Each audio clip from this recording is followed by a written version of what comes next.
জনাব মোহাম্মদ মাওলানা জালালী সাহেব, আপনি যদি একটু আমাদেরকে বলেন যে মাহে রমাদানের যে ফিতরা, এই ফিতরার যে তাৎপর্য, এই ফিতরা বিষয়ে যদি আপনি একটু আলোচনা করেন please. Thank you Zahirul Hossain ভাই। এখানে ফিতরাটা শুধু রমজানুল মুবারকই দিতে হয়, এটা আর কোনো সময় না। অন্য সময় যেটা এটা হলো জাকাত, সদকা, অন্যান্য বিষয়। তো জাকাত, সদকা এটা রমজান মুবারকেও দেওয়া যায়, গুরুত্বপূর্ণ একটা বিষয়। ফিতরাটা হলো একটা গুরুত্বপূর্ণ। কেন গুরুত্বপূর্ণ? যেটা আবু দাউদ, ইবনে মাজাহ এবং হাকিমের মধ্যে আসছে, হুজুর পাক সাল্লাল্লাহু আলাইহি ওয়াসাল্লাম, যেটা হযরত ইবনে আব্বাস রাদিয়াল্লাহু তাআলা আনহু থেকে বর্ণিত, যে ক্বালা ফারাদা রাসূলুল্লাহ সাল্লাল্লাহু আলাইহি ওয়াসাল্লাম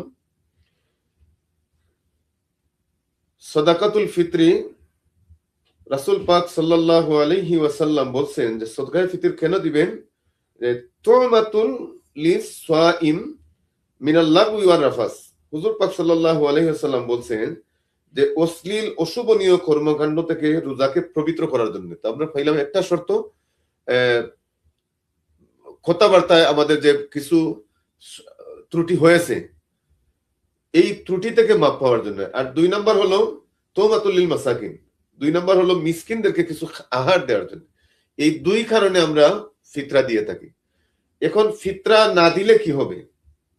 আমরা তো পাইলাম ফিতরা দেওয়া, ফিতরা না দিলে বলা হয়েছে যে রমজানুল মুবারকের রোজাটা আসমান এবং জমিনের মধ্যখানে এটা ঝুলে থাকবে, ঝুলন্ত থাকবে যতক্ষণ না ফিতরা আপনি আদায় করছেন। ফিতরা দেবে কে? ফিতরা একেবারে যতজন রোজা রাখবে, বালক না বালক, তার পরিবারে, তার ফ্যামিলিতে যে সদস্য আছে প্রত্যেকটা সদস্যই সবাই ফিতরা দিতে হবে, সবার জন্য ফিতরা। এবং ফিতরা দিতে হবে ঈদের জামাতের আগ পর্যন্ত।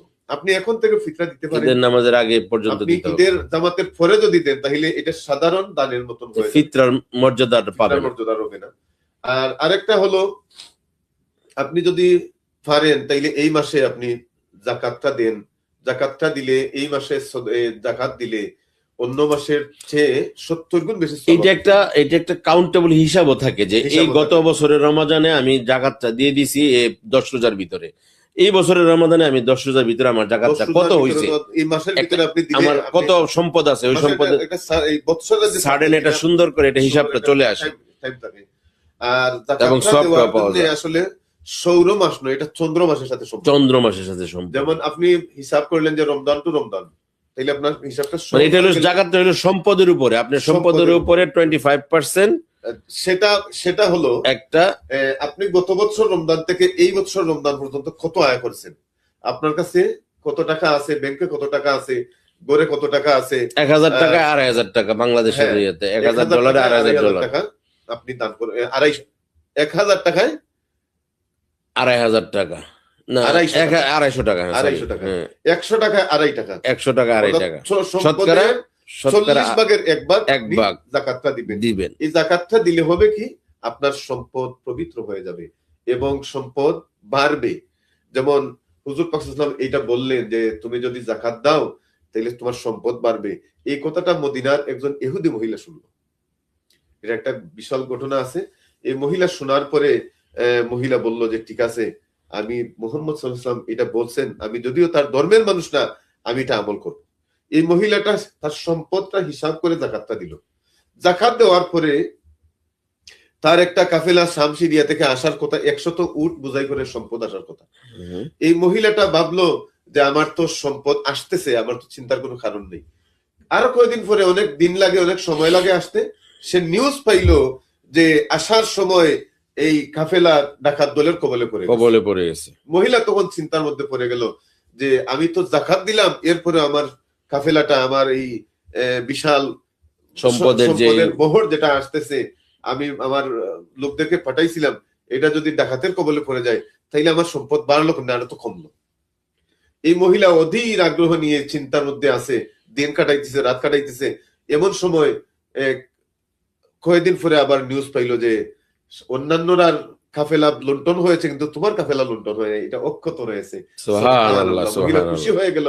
যখন তার কাফেলা চলে আসলো, আসার পর তাদেরকে বলল যে তোমরা কেমন করে বাঁচলে, অথচ আমি তো শুনে খুব ভীতু হয়ে গেছিলাম যে আমারও সম্পদ বুঝি লুণ্ঠন হয়ে গেছে।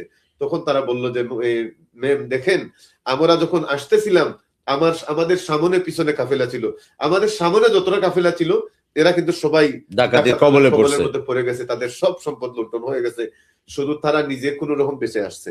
কিন্তু আমরা সেভ হয়ে গেছে। একটা স্থানে আসার পর আমাদের একটা প্রবলেম হয়েছে। প্রবলেমটা কি, যে উঠেন আপনি জানেন একটা ধর্ম হলো তার সামনের উট যেদিকে যাবে পেছনেটা ওই দিকে যাবে।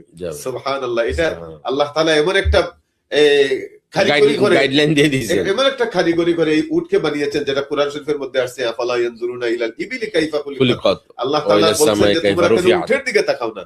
তাইলে উটের দিকে তাকাইলে আমাদের জন্য শিক্ষা আছে। এই শিক্ষা দেখেন কেমন শিক্ষা। এরা বলতেছে যে মা দেখেন আমাদের উট ওখানে আসার পর হঠাৎ করে একটা উটের পা দেবে গেল, সে বসে পড়লো। এখন অনেক চেষ্টা করে আমরা উঠাইতে পারলাম না, আর এরপরে আমরা শুনতেছি যে ওখানে ডাকাতি হইতেছে, সব উট থেমে গেল আর পিছনে এরাও চলে গেল, আমরা ওই জায়গায় আমাদের স্টপ হয়ে গেল। উটটা যখন যেমনি স্টপ হয়ে গেছে, পেছনের উট সবাই, আগের উট বসে গেছে, এরাও বসে গেল, সব বসে। আমরা আর কাউরে তুলতে পারলাম না, আমরা জানলামও না যে কেন এটা বসছে, কি বিষয়, আমরা এদেরকে আর উঠাইতে পারতেছি না। কিছুক্ষণ পরে নিউজ পাইলাম যে আমাদের সামনে যে কাফেলা গেছে সব একেবারে ডাকাতের কবলে পড়ে সব লুণ্ঠন হয়ে গেছে। তখন আমরা বুঝলাম যে আমাদের মনে হয় ভালো কিছু আছে। যখন ডাকাত এরা সব চলে গেল, উট অটোমেটিক উঠে আবার চলতে লাগলো। সে যেমনি আগের উটটা উঠছে, পেছনের উটগুলো হেঁটে চলতে শুরু করলো। এই আমরা নিরাপদে চলে আসলাম। মহিলা তখন আশ্চর্য হলো যে রাসূল পাক সাল্লাল্লাহু আলাইহি ওয়াসাল্লাম যাকে আল আমিন হিসাবে দুনিয়ার মানুষ জানে, উনি যে মিথ্যা বলেন না, এটা আমিও একটা বাস্তব প্রমাণ পেলাম। সে মহিলা এই আমল করে এই বাস্তব প্রমাণ পেয়ে তারও ইমানের প্রতি একটা আগ্রহ সৃষ্টি হয়ে গেল। তা আপনি আমিও যদি আপনার আমার যাকাত গুলো দেই, ফিতরা গুলো দেই, আদায় করি, সাদাকা দেই, দান সদকা করি, মানুষকে সাহায্য করি, মানুষকে যদি আমরা হেল্প করি, তাহলে আমারও সম্পদ বাড়বে। এবং আরেকটা হাদিস হলো হুজুর পাক সাল্লাল্লাহু আলাইহি ওয়াসাল্লাম বলেছেন, ফিতরার ব্যাপারে একটু বলি হুজুর। ফিতরা তো মানে কথাটা বলি আগে, যে হুজুর পাক সাল্লাল্লাহু আলাইহি ওয়াসাল্লাম বলছেন যে বুদ্ধিমান হলো সে যে তার সম্পদ 3টা খাতে সে আল্লাহকে দিয়ে রাখছে, বাকি সম্পদের মালিক কিন্তু সে নয়। যে সম্পদ হলো সে খেয়ে শেষ করছে, যে সম্পদটা আল্লাহর নামে খরচ করছে। এইভাবে 3টা কথা হুজুর পাক সাল্লাল্লাহু আলাইহি ওয়াসাল্লাম বলছেন।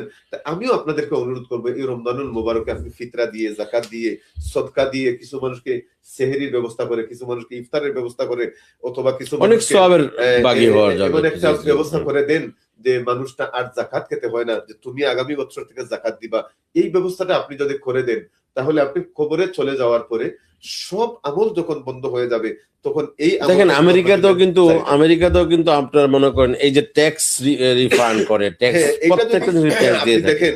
আমরা অনুষ্ঠান প্রায় শেষ পর্যায়ে চলে আসছি, অনুষ্ঠান শেষ করে দেবো ইনশাআল্লাহ। দেখেন আপনি এই দেশে কাজ করতেছেন, আপনাকে কিন্তু 25 থেকে 35% পর্যন্ত আপনাকে এই সরকারকে বেট দিতে হইতেছে, ট্যাক্স দিতে আপনি এটা দিতে বাধ্য। কারণ আমি দেখছি এই সরকারের টাকা নেওয়ার পরে আপনার অ্যাকাউন্টে টাকা আসে, আপনি এর আগে পাবেন না। সেহেতু আল্লাহ তাআলা তো আপনাকে এই সুযোগ দিয়েছেন যে সম্পদ তোমার হাতে থাকবে, তুমি ওখান থেকে বছর শেষ হওয়ার পরে 2.5% আমার গরিবের মধ্যে বন্টন করে দাও, এটা আমি আল্লাহ পেয়ে যাব, এবং এটা তোমার জন্য নাজাতের উসিলা হবে। আল্লাহ তাআলা আমাদের সবাইকে পারবে। এবং এই সম্পদ আপনি সন্তানের জন্য, বিবির জন্য, ভাইয়ের জন্য রেখে গেলেন, এই সম্পদে কোনো সমস্যা হবে না। অথচ দেখেন আমরা এই মিডিয়ার মধ্যে গত সপ্তাহে দেখছি বাবার লাশ বাহিরে পড়ে আছে, ভিতরে বাইরা বোনরা মাকে নিয়ে তারা ঝগড়া করতেছে কে কোন সম্পদ নেবে। ও ভাই বোন, আপনাকে আমি অনুরোধ করি, আপনার সম্পদ আপনি রেখে যাওয়ার পর আপনি মরে গেলেন, আপনি হয়ে গেলেন অবহেলিত, আর আপনার সম্পদ নিয়ে তারা খাড়াখাড়ি মারামারি, যুদ্ধ বিগ্রহ শুরু করে দিল, কেস মামলা হামলা শুরু করে দিল, বাইয়ে বাইয়ে ফাটল ধরলো, মা মেয়েকে দেখতে পারে না, মেয়ে মাকে দেখতে পারে না। এই যদি অবস্থা হয়, তাহলে আপনার এই সম্পদে আপনাকে সাপ দিয়ে আল্লাহ তাআলা কামড় দেওয়াবেন। আর আপনি যদি সম্পদটাকে পবিত্র করেন, তাইলে এই সম্পদ যাকাত, ফিতরা, সাদকা, দান সদকা করে এই সম্পদ ইউজ করবে, সে খাবে দাবে, সওয়াব কামাবে, আপনাকে একটা অংশ আল্লাহ তাআলা দিবেন। সকল ভালো থাকেন, আল্লাহ তাআলা সকলকে সুস্থ রাখুন। অনেক ধন্যবাদ মোহতারাম। আমাদের এই কথা থেকে যদি কেউ উপকৃত হয়ে থাকেন, আমরা আল্লাহ তাআলার কাছে এটার রিওয়ার্ড আপনার কাছে চাই না, আল্লাহর কাছে চাই ইনশাআল্লাহ। চাই আমরা যে আপনাদেরকে ভালো কিছু দিতে। আজকের এই অনুষ্ঠান জানি না আপনাদের কাছে কেমন। অনেক ধন্যবাদ আমাদের সম্মানিত মেহমান, আজকে অনেক সুন্দর কথাগুলো বললেন। আমরা immigrant এল্ডার home care, mobile gas station, auto repair shop, gold sense group, সানাই রেস্টুরেন্ট, সানাইয়ের সৌজন্যে আমরা দেখছিলাম আলোকিত পথ অনুষ্ঠানটি। আর এই অনুষ্ঠানটি জীবন ঘনিষ্ঠ একটি অনুষ্ঠান। মিলেনিয়াম টেলিভিশন এবং মিলেনিয়াম নিউজ টিভির পর্দায় আপনারা থাকবেন, আমাদেরকে সাপোর্ট দিবেন। আমরা আবারও আপনাদেরকে এই দিনই আলোচনা নিয়ে আমাদের স্টুডিওতে মেহমান আসবেন। আমরা আজকে এই পর্যন্তই শেষ করব। ওমা তৌফিকি ইল্লা বিল্লাহ। আসসালামু আলাইকুম ওয়া রাহমাতুল্লাহি ওয়া বারাকাতুহু। আসসালামু আলাইকুম ওয়া রাহমাতুল্লাহি ওয়া বারাকাতুহু।